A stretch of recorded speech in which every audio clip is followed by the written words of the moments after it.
Hello, everyone. Welcome back to Drinkard Brews. Recently ranked the third best current revised 40 content on YouTube. Thank you all for that. Let's pour one up in the ivory cup, serve it out, see what all the fuss is about, as it were, of course. Today we're going to be talking about porting deck archetypes into revised 40. I've said before that revised 40 is a great platform for learning skills and strategies while playing Magic. This is no exception. To port a deck is to take an existing archetype from one format and recreate it using the available cards in another format. It's a fun thought exercise for old school players, and especially with the card limitations of Revised 40, to take things like Dredge, Reanimator, Storm, and try and recreate them in the card pool that's available. And sometimes people tell me, I want to build this or that, and we see what we can come up with. And in this case, someone has told me they wanted to build a deck that plays like Bogles from Modern. This is was a fairly popular archetype that people enjoyed playing. And so someone says, I want to build this and play something like this in Revised 40. The first question they often ask is, well, what does the deck have? And then they try and rebuild the deck using cards that Revised 40 has. Hopefully today we change this opening question when porting a deck into Revised 40. If someone asks, what does the Bogles deck have? They see that it has access to green and white. There are many cheap creatures on which we put auras that give a bunch of power and some evasion, like Spirit Mantle and Griff's Boon, and some protection, like the Umbras. And then it has a little bit of spot removal in case the opponent's creatures get a little better than ours. And so if someone were going to recreate this in Revised 40, first asking what does the deck have, they may end up with something like this. We have access to green and white. We have cheap creatures, and the cheap creatures themselves are evasive, even if they don't have the protection that the Bogles have. And there are many auras that give power, like Blessing and Holy Strength, Aspect of Wolf to some extent. They give protection with the increased toughness of Holy Strength and the regeneration ability. And they don't really give evasion like the ones in modern Bogles. We have Verdant Enchantress as a suitable replacement for Core Spirit Dancer to help draw cards. And there's a little bit of spot removal, Swords to Plowshares. There's a regrowth in here. Perhaps the regrowth could be a disenchant instead, depending on what you decide you need. I always like regrowth since I started playing during 4th edition, and so whenever I saw a revised card that wasn't available to me, I always thought it was neat. So I like to include stuff like that. Okay, so let's go see how this plays out. I do have a point in mind that I want to make, and we'll see if the playtester cooperates.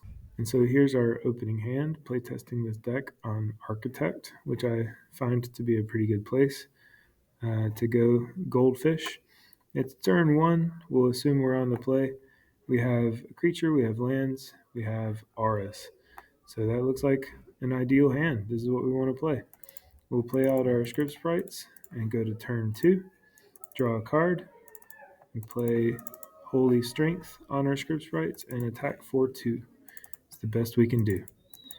On turn 3, we draw our card, play a Forest. Unfortunately, we can't play back-to-back Holy Strengths here. We will play Regeneration. We will play a Holy Strength. Now our script sprites are unboltable and can go in for 3 damage. And on turn 4, we go in, draw a card. Aspect of Wolf gives the same pump as Holy Strength. So we'll do that and hold up a green for regeneration in case it's relevant. And go in and attack for 4 this time. One more. I didn't check the math there beforehand. We're on turn 5. We draw a card, and now we're able to play both Holy Strengths, really going off now. We go in and attack for 1, 2, 3, 4, 5, 6 damage, and that gives us lethal on turn 6. let's give it one more run through and see how we do. We have auras, we have lands, we have a creature. That looks like a keepable hand for the Bogles archetype. On turn 1, we play our sprites. We draw a card for turn 2. We have Plains and Holy Strength, and we attack for 2. This is a very similar start to last time. Unfortunately, we don't have quite the same follow-ups for future turns. There's a blessing, that's good. Turn 3, we go in and attack for 2 again. Fortunately, able to attack for 2 more for the blessing ability. Play our forest on turn 4. We attack for 1, 2, 3, 4 damage. And we have a turn 3 clock from here. Let's see what our next 3 draws are. 1, 2, 3, a little protection. And then the Holy Strength will be kind of irrelevant. Let's give it one more try to see if we get an Enchantress and can have some fun with it. Let's even mulligan until we get one. Sure, we'll try this, even though it's very slow. Turn 1, we play a forest and pass. Turn 2, we play a forest and a script sprites and pass. Turn 3, we play a Verdant and Enchantress, and I think finally I get to make the point that I wanted to make with this video. Okay, by the time we get enough green mana to support Verdant and Enchantress and the turn 1 script sprites, we're going to kneecap ourselves and hamstring ourselves, I suppose is the term, prevent ourselves from being able to play many Holy Strengths back to back. Let's say we draw a card off that. We didn't hit another Plains, and so we're stuck. And we go again, and we have 1 Holy Strength. Look at that. Architect is proving my point perfectly. And so we go back to the drawing board. Instead of asking,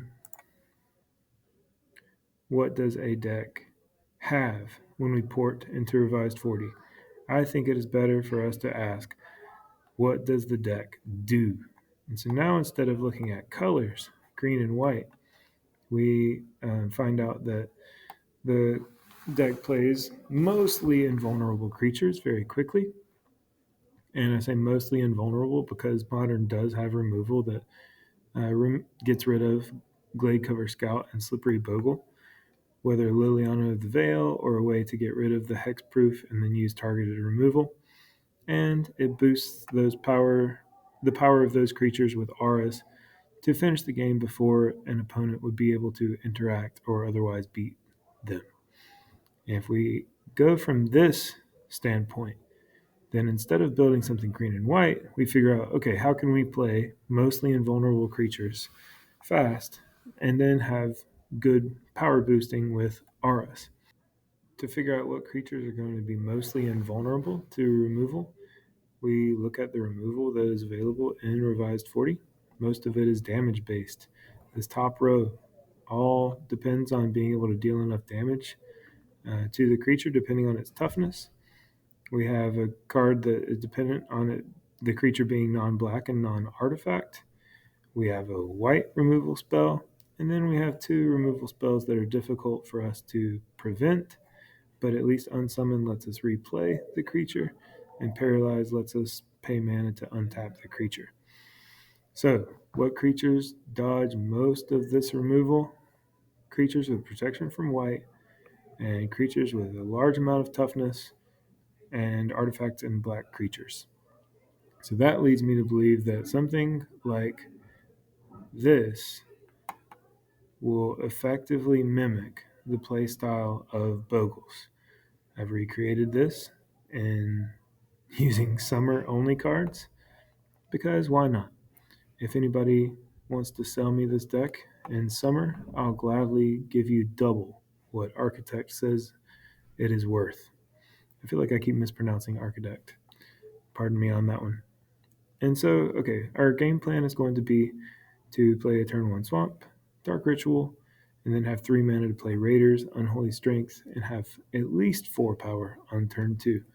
It'll be difficult to bolt. It'll be difficult to get enough mana to pay enough into X for Fireball, Disintegrate, or Drain Life. And we have Black Knight in case an opponent is on Swords to Plowshares instead. Let's go see how this one plays out. here we are with our opening hand. And just to prove I'm not choosing a small sample that proves my point, we have to mulligan this first one. And here's a keeper. And we'll get rid of one of these rituals. And we end up on turn 1 going Swamp, Dark Ritual, Urg Raiders, and an Unholy Strength on them. And now we have a 4-power Urg Raider going into turn 2. We draw a card, we have another Unholy Strength, and we attack for 6. This is the velocity that I think someone playing modern bogles would expect, trying to recreate it. On turn 3, we draw a card, and we're able to play both Unholy Strengths because we drew a Swamp. We attack for 10, and then on turn 4, we have lethal damage coming in. Let's do another one. Ooh, now if our opponent has Swords to Plowshares, we have protection against it, but we don't have many of the auras. I think with 10 in the deck, though, we'll be able to find them. Let's play out both Dark Rituals and have 2 creatures on the board, again, to be able to attack for 4 on turn 2. Turn 2, we did hit what we needed. We'll play a creature out first, though, to be able to come in for maximum damage next turn. On turn 3, we have, once again, 10 power already on the board. And turn 4, we'll be able to attack in for lethal. Okay, so I think those two kind of prove my point that asking ourselves what the deck does is perhaps better than asking what the deck has. I do want to give this legal disclaimer and let you know that I am not associated with Wizards other than enjoying some things that they've made a long time ago. And then, if you have any feedback, please like, comment, and subscribe. Please follow me at Revised40 on Instagram. And please check out the links that I have in the description to find out more about this awesome format, Revised 40. Thank you all. Goodbye.